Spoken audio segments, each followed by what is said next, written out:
So you know that in Galapagos originally we used to have around 15 different species of giant tortoises. No, right now they are pure genes. The 100% pure genes. There are about 11 of them. Because we have this. I just mentioned in the past why the reason why we lose some of the species is because we have this human interaction. No, Venga, algunos entonces pequeño introducción.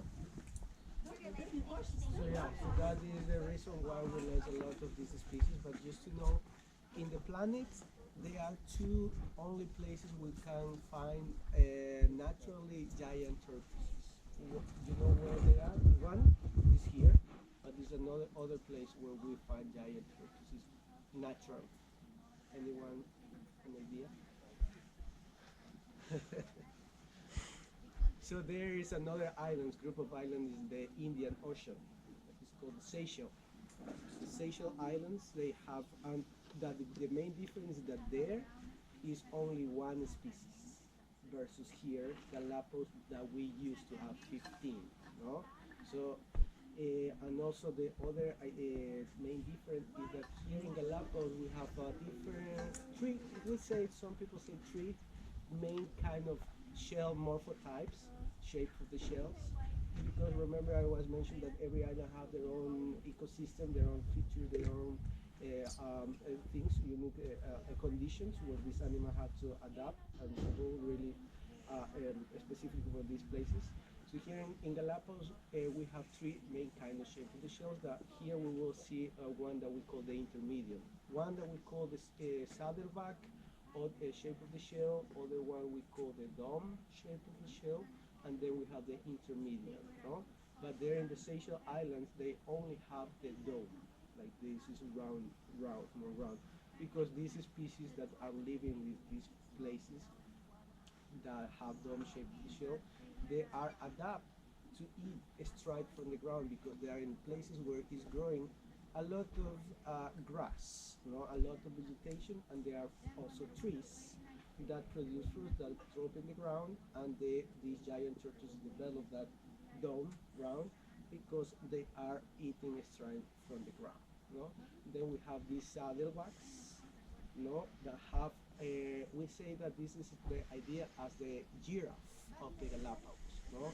This saddleback will have a longer neck, and also this area of around the neck of the shell is more like kind of pointy, like rounding, because these saddleback have to feed from the part of the cactus or from bushes that are taller, higher, because these species or these morphotypes live in these islands that are flat. That means that there will be more dry and more rocky terrain where it's not growing really much grass from the ground. So we will have shrubs, bushes, or just cacti. No, that is the reason that they develop this long neck and that morphotype. But here in the case of San Cristobal, basically we have the two kind of ecosystem of two kind of conditions. Highlands that we were, that you remember that we were on the ridge right now, that lot of grass there, but also we have here in the lowlands in some areas that are really flat, that also is growing a lot of cacti. So these species that we will see here, we say that are the intermediate, that they are adapt or they can be in both conditions of both areas. No, that is something kind of interesting to know, right? So that, and also that to know that there are two places in the planet that there are giant tortoises, but here in Galapagos is where we have a lot of the species and different kind of shape of the shells. No? Okay, let's go to see if we find the giant tortoises.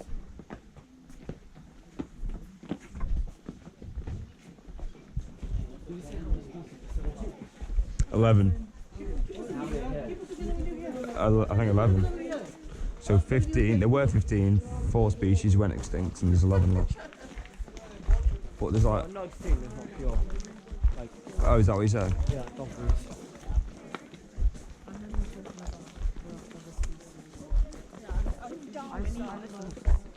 Darwin ate one. Pirate. kept trying to bring them back to the UK, but apparently he kept eating them on the ships and stuff. What do they taste like? They were so tasty.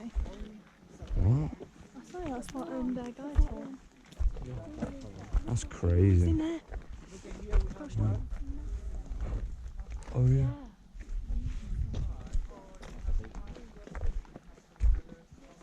Spot's beautiful. Great place. Absolutely massive. 19. Number 9. These turtles Alright, so that one that is Turtles, sleeping what is it? is resting. won't live here. It's just doing a thermoregulation. You know that reptiles are ectothermic. You know what's mean that, right? Exothermic. Ectothermic. Yeah. So you know they are not like us, the mammals, that we regulate our own body temperature by, for example, sweating. A reptile never will sweat, no? So they depend of the temperature of the environment to regulate their body heat. That is the reason when it's too cold, for example, or too hot, they will look in areas to regulate their body heat by, for example, when it's too hot, they are looking, going under of the caves of where are rocks or under of the shrubs to, you know, to have a neutral temperature. And when it's too cold, they are not too active. No, they will be not really active. That is the reason that right now maybe it's kind of cool for them. They need a little bit of more sunshine to be more active. ¿Cuántos años es número 19? That is just the number of this example. Here, I think there are around more 150, 150 of giant tortoises. Mhm. But these specifically, we cannot know exactly, but we can bet, like, depend of the size. no? Okay. In general, the giant tortoises, they can live between 150 to 200 years. So Please. that is how long a giant tortoise is from they can live. This guy, I will bet, maybe have around 80, 90. What do you think, The tortoise over there, Mhm. around the 90 years old. Yeah. Please. Yeah, it's still pretty young, you know. So they live 150 to 200 years. No? Would it get bigger? Actually, the first 100 years is supposedly when they mostly grow. They reach almost their full size. Some scientists, they say that after the 100 years, they keep growing, but really a small proportion. The first 100 years is basically when they reach their fully size, no? And the main difference we will see, or hopefully ahead we will see more of them. You will see there are 3 ways to know if they are males or females. One of the ways will be the size. The biggest, the huge ones will be males. Females will be like twice as smaller as the males. It's cute. Is it in Kung Fu Panda, see a tortoise? Master Yeah. Yeah. How's the difference between males and females? That's what I want. You just said it. Huh? Not isn't it? Oh, you can watch my video back. You can pay Size, attention. no, I mean size, yeah. So I was thinking there's another difference because how do you know if it's a double, like a 90-year-old female or a 45-year-old male? How do you know the difference? Well, I guess that one would look older. One would have a penis as well. The only way you can age is size. You need another determinant. Not at all, You know what I mean? You know what I mean? Though? Yeah. I guess you have to put them next to each other. It's like the same way you said you'd be struggling to tell the blue-footed beavers apart unless the male and females are stuck next to each other because obviously... Did you say the females are bigger? Well, the males are bigger in the blue-footed beavers. Females are bigger. How much is that age? Mockingbird. Have you seen already the mockingbirds from here? Then we have one of the 4.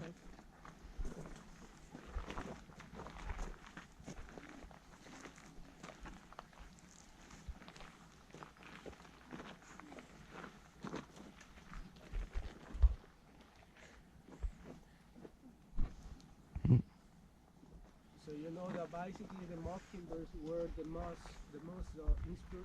who is inspired to Charles Darwin about these ideas of the evolution, about the theory, no?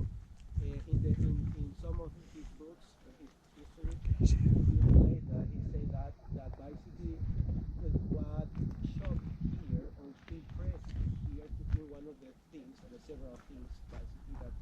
forest here were these birds, mockingbirds. Because you know, Charles Darwin, he did his long journey that was around 5 years, you know, and one of the last places that he stopped was here, Galapagos, no? So when he visited all the South America, he did several stops in South America, in the side of Atlantic and also in the side of the Pacific, no? And in all that big continent, that big area of land, every place that he stopped, he saw the mockingbird that was always the same, look alike. But when he arrived to Galapagos, you know that he didn't visit all the islands too. There were I think there were 4 islands, yeah, that he like landed, no?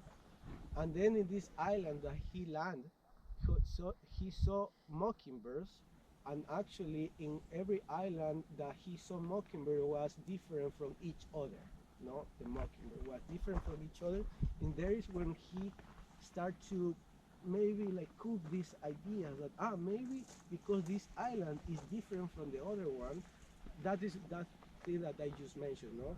That every island is totally different than we know now, that by the age of these different features. So he said, maybe because this island is different from the other one that are other kind of vegetation, other kind of food, this one had to adapt or specialize to these unique conditions and became different species, no? So that is why when he cooked, so basically he he saw 3 of the 4 species of mockingbirds that we have in Galapagos. 3 species of mockingbirds are endemic or are unique for 3 specific islands. This mockingbird that you just saw we only can find in this island. There are no on other islands around or no other places in the planet. That is, by the way, a flycatcher, no? That little bit over there. So the thing is that we have San Cristobal mockingbird, we have Floriana mockingbird, that is another island. Then we have Española mockingbird, and then we have the Galapagos mockingbird that are in the central North Islands, no? He basically saw the 3 that there were San Cristobal, that was Floriana, and the Galapagos mockingbird. That were the 3 ones. So if he saw the Española, that is way different from this one, mostly about the shape of the beak, the size, and a little bit of the color of the feather, he maybe will be even more impressed or more clear about this idea of the theory of evolution that he had, no? So yeah, it's interesting that these mockingbirds also, the behavior of them is that they have they call reproductive cooperation, no? So that basically they create these small colonies, these families that they cover an area. They are really territorial, actually, the mockingbirds here.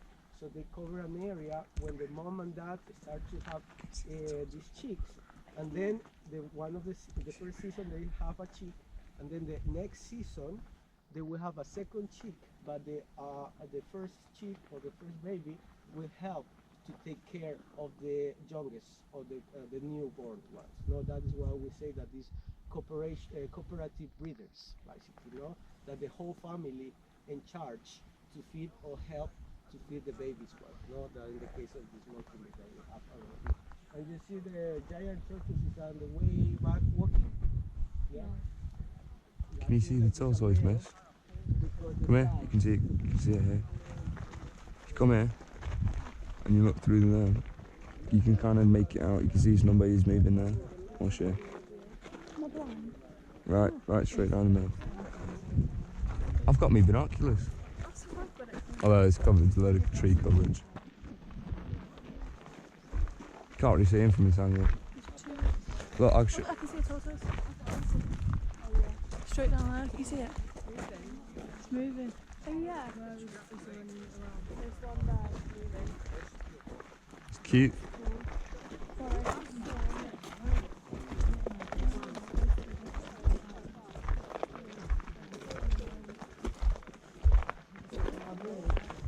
Look, miss, you can just make him out. What is it? The tortoise. Oh He's yeah. there. just make him out. So they've got the different species here. Yeah, I think they've got like the 11 different species here. But the pure different species. Does